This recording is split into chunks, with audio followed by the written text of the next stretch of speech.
Okay, Dr. Falk, I want to ask you whether the problem, or the difficulty of the Israeli-Palestinian problem is not based on the fact that Zionism has predicated that Judaism is not a religion, but a people. While Palestinians had Jews, Christians, and Muslims.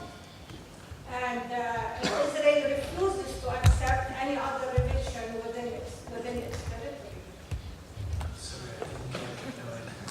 Sorry, Dr. Falk didn't get the last part of your question. If you could repeat that. Can you hear me? Yes. Okay. The Palestine before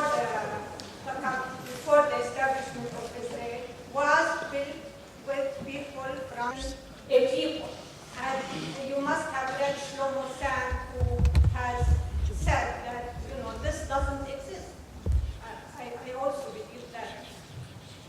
No, I think that he is correct. I mean, the Zionist movement was a political project, a utopian political project that seemed like another illustration of the politics of impossibility until the Holocaust occurred and made the impossible possible for a variety of complex reasons.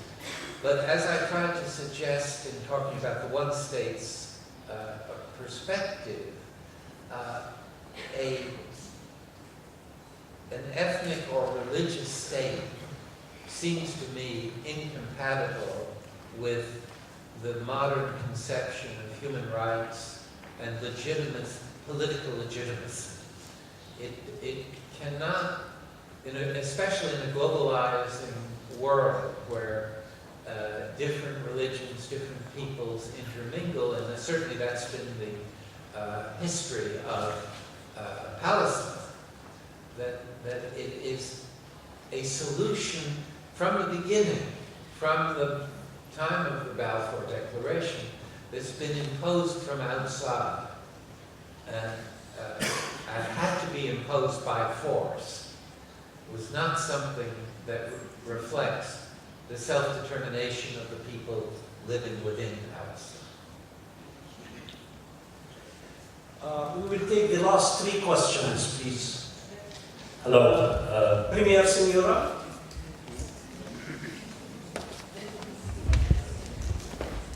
Thank you.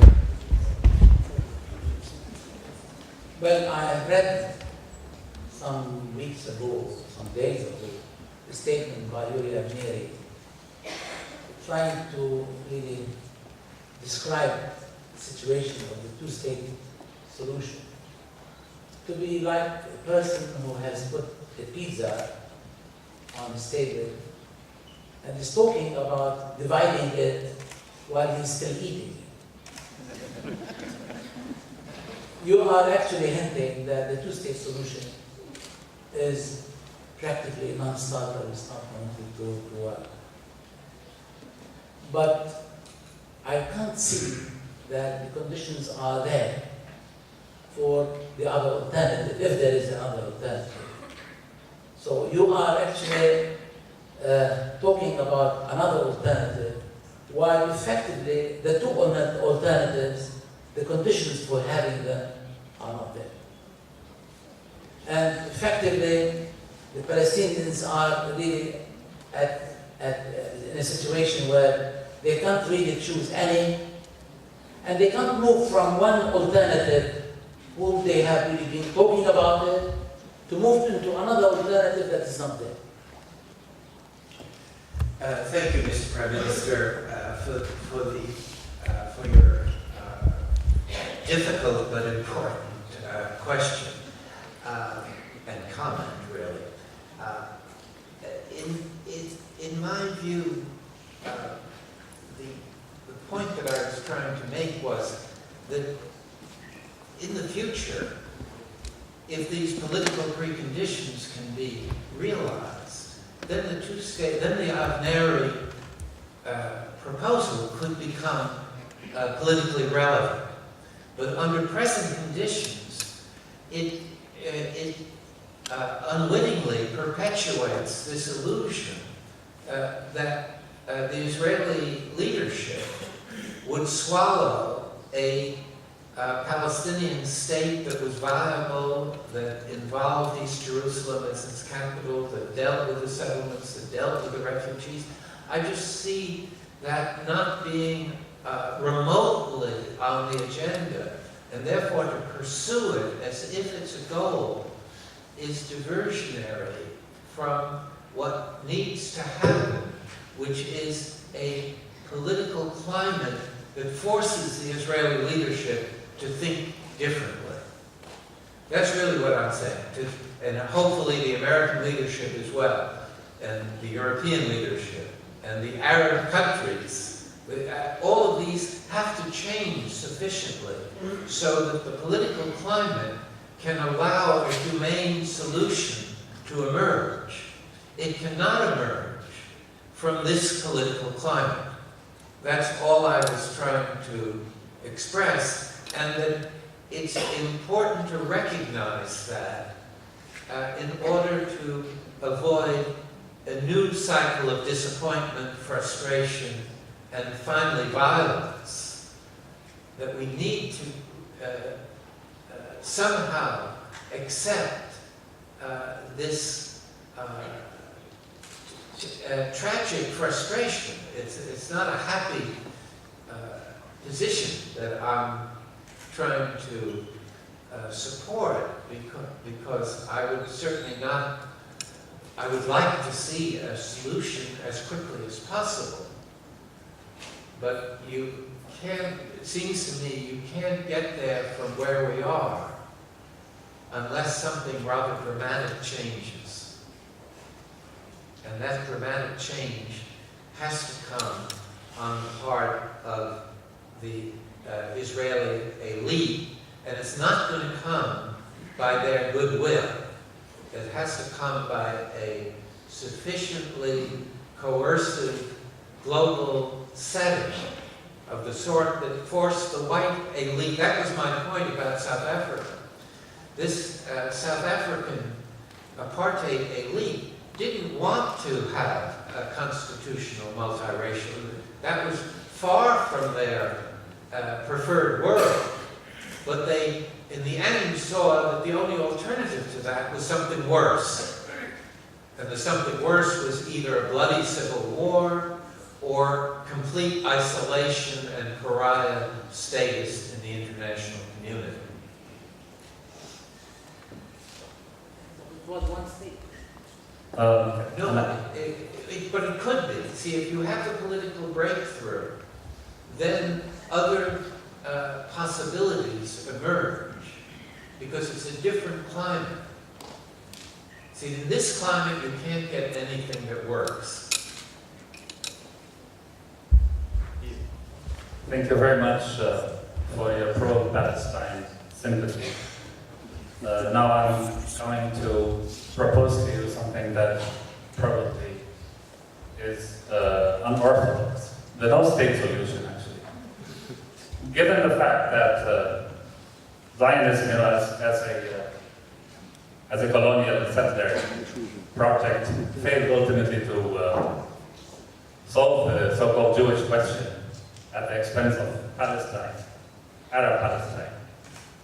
And on the other hand, the failure of the PA and Hamas, to do anything with regards to Palestine, I'm going to propose the dismantling of all three, actually, and their replacement by Palestinian and Jewish civil society, actually, as part of an anti-global revolution exemplified in the Arab Spring and the World Revolution, which is starting to take shape now. This sounds utopian. Well, in fact, it's not utopia, it's dystopia, rather. And I'm going to suggest this to you in public for the first time. Thank you. I think that such a projected development is something that has to be decided upon by the Palestinian people. It is not something that can be imposed from without and shouldn't be imposed. As I said at the very start, it's a major premise of solidarity with the Palestinians is to acknowledge their preeminence in determining the tactics of resistance. And what you say makes a certain coherent sense in view of the failures today. But it has to come out of a political process within the Palestinian community. This is a rather revolutionary process, which is in the making. Awesome. Hopefully. Our last question is from Dr. Norman. Professor Falk, you gave me the impression that the two-state solution has become rather obsolete. Well, despite of the drawbacks of the Hamas and Jihad al-Islami experiment in Gaza, where they developed Gaza into a fighting entity. Do you think that this particular experience in Gaza could be applied in the West Bank and eventually in the surrounding Arab states, like the Hezbollah experiment in Lebanon? Thank you. Well, just as I'm hesitant to speak on behalf of the Palestinians, I'm hesitant to comment on such a sensitive issue in Lebanese internal politics. I do agree with the premise that other forms of resistance need to be considered by the Palestinians at this stage, and one of the relative success models is certainly provided by the Hezbollah experience. So in that sense, I think what you say is important to take seriously. My only disagreement with the formulation of the question is I didn't mean to imply that the two-state solution was permanently obsolete. What I meant to say was that it's presently obsolete.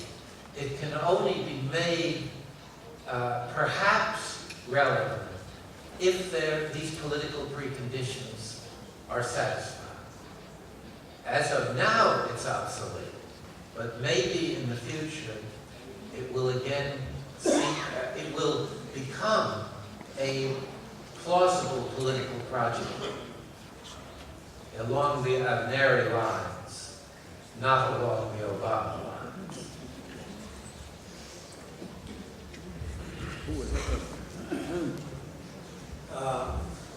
Thank you, Dr. Falk. If I may just wind up in 3-4 minutes, really. I'd like to say that the two solutions, the two-state solution and the one secular state solution, do seem rather not viable at this stage.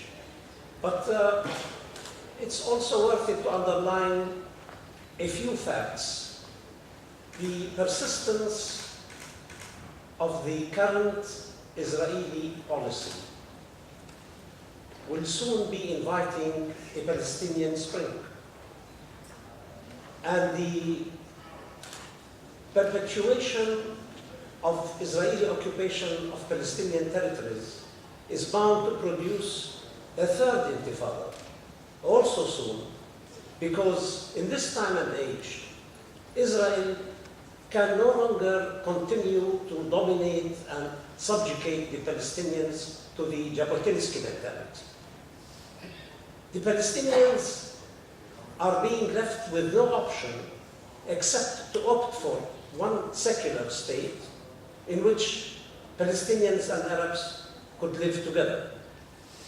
I mean, Dr. Falk used the term resilience. I would say Palestinian resilience, Palestinian peaceful resistance will eventually push them into choosing to challenge the Israelis. If the Israelis are challenging the Palestinians over 22% of Palestine for which they have settled, the Palestinians will eventually challenge the Israelis over 88% of Palestine, which is now under Israeli control. Every action has a reaction, equal in magnitude and opposite in direction. Excellencies, ladies and gentlemen, in view of Dr. Richard Falk's unflinching and courageous support to a just cause, may I humbly ask you at the end of this evening to give him a standing ovation.